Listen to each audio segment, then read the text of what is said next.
Right, kusangana kwatiri kuita zvekare pano paHadzira 263 pano pandokuzivisai manews updates ezvinhu zviri kuitika munyika yedu yeZimbabwe. First update ndakabatirai muzuva ranhasi update iyo yakobo paanga achiti wiki neuchivhayo wauraya chechi yemasowe nekuda kwemota dzako, hanzi wauraya sangano remasowe. So njakusiyai muchiona video, yapedza kuona video tazvinofuka mucomment section, usaskip this video ndini update yakupwanywa kwedzimba kunzvimbo yeStone Ridge. Let us need this video. Yeah, I think pane problem yamakuita mambo wekinero. Maakuita dambudziko one rekuti varume vamakambenge muchifamba nawo yave. Those people vakanga vachikuudzai zvakanaka. But nekuda kwekuti hamuguti mweya manje. Munonoteerera varume vemabhidhiri vokuudzai zvakaipa nenhau yevarume vaya. Mopedzera maakupetsana navo maakuita sei. Maakuti I know. Varume vemabhidhiri ndio chaivo. Yeti varume vemabhidhiri vari kutorasa izwi. That's why muri kuona takanga tichirwa papa yakuti haungasungisa mbuya unokusungisa mukadzi. Hatina kublame because akaziva kuti varume vemabhidhiri vakambondisungisa inini. Saka kuti imi musungise vanhu zvazviri very easy because ndio mambo hwavo chaivo iwo. Saka nauya ndiringotaura ndeyekuti chinamato ichi muri kuchirasa mambo wekinero. Muri kuchirasa motikari dzamuri kupa vanhu dzadzedza. Dzakukonzeresa zhowe nechikonzero chokuti maakuudza vanhu zvekuita. You know very well zvandiri kutaura nauye kwane vanjiya makaita kubhadharira mabhazi yese ichiitwa nanaMozi muchiita sei. Izvozvo zvamaakuita manje izvozvo zvakuratidza kuti waamurasikisi wechinamato baba wekinero. Baba wekinero ka hamuchadzoreki.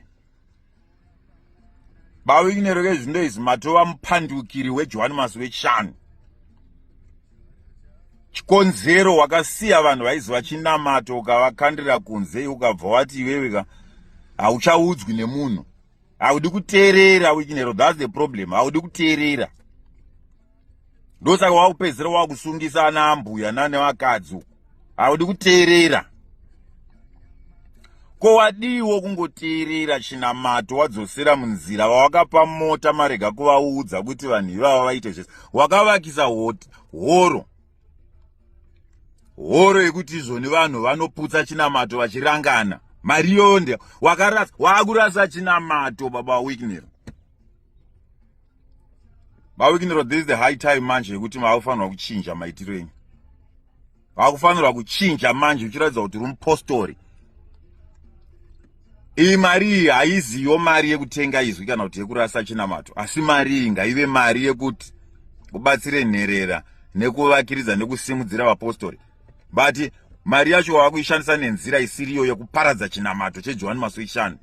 Uchibatana nevarume vemabhidhiri, uchisiya vanhu vakanga uinawo vanoziva chinamato, uchitora vanhu ivavo uchivakanda kure, wobva watora vanhu vemabhidhiri. Warasika nzira yekunamata, hauchazi mupostori. Wekinere, you are no longer mupostori. Wampandukiri weJohani Masowe wechishanu. Number one enemy yekuparadza zita rechinamato ndiwe sewekinero. Sewekinero waamuurayi nekuda kwemotikari yako. Zvimotikari zvavakupa vanhu zvese izvezvo. Ndakambokutaurira and right now ndiri kuudza live. Wekinero waakurasa chinamato cheJohani Masowe wechishanu. Wadiwa ngobudawo zvako mumasowe ka. Ndiwe munhu akonzeresa kuti izvoni Johani Masowe wechishanu right now ichiita mazvake. And I'm not going to stop kusvikira wanzwisisa wabuda mumasowe waenda manogadzira Johani Masowe yenyu. Chinamato rudzii chekuti Johani Masowe uriko, kuZCC uriko, kwanhingiriri kuSaturday uriko, kwese uriko. Uri munamato upi kumasowe takazvirambidzwa izvo? Yaunogadzirisa uni iwowo. Takazvimisa zvinhu zvatakamisa. Ndege yakauya yakasvika iye zvino zvitakazvitaura tikati hachizi chinamato. Saka varume ava vakatsamwa nenhau yekuti ise tichimira nechokwadi ka. Iyi muchida nhema.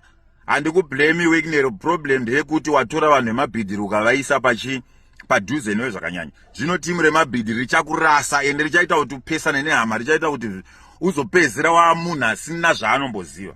Saka ndangokuudza kuti baba Wigner, be very careful. Vese vamakapa mota ngavasava vabatsiri vekuparadza chinamato. Ndatokuudza izvozvo. Otherwise mukarega kuteerera zvandiri kutaura, rufu rwenyu runotyisa. Muchatungwa nehondo yewai. Muchazotaura. Ndatopedza izvozvo. Last update update iyo yevanhu vari kupwanyirwa dzimba kuStone Ridge muri yeZimbabwe. Pane vanhu vabuda vachichema pa this video. Ndichakusiyai muchiona video, pedza kuona video zvazvo vanofika comment section. Ndisati ndafunga kusiyai tosangana zvekare munguva inotevera. Manje so much love.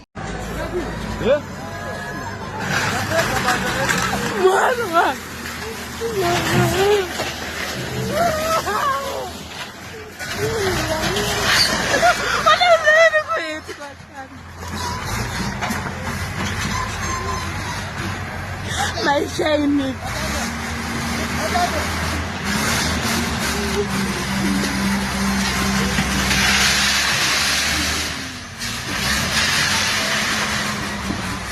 That's a good time. Watch it, good time.